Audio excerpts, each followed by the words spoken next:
You ever notice how the meat puppets love saying, "I use every part of the animal to honor the sacrifice"? Like they're starring in some spiritual Discovery Channel documentary while standing in line at Chick-fil-A. Bro, you didn't honor anything. You just paid someone to stab a terrified animal and turn its body into nuggets.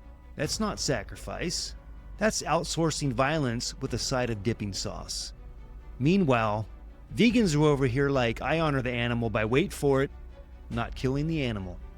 Revolutionary concept, I know. Respecting life by not taking it. And here's the real kicker.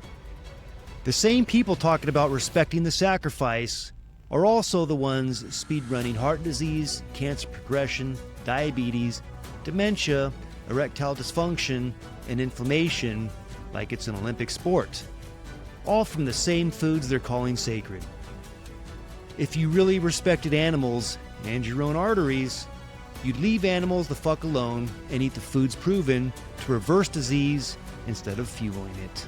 But hey, keep telling yourself it's a sacrifice. The rest of us will stick to compassion, health, and not dying early for a cheeseburger.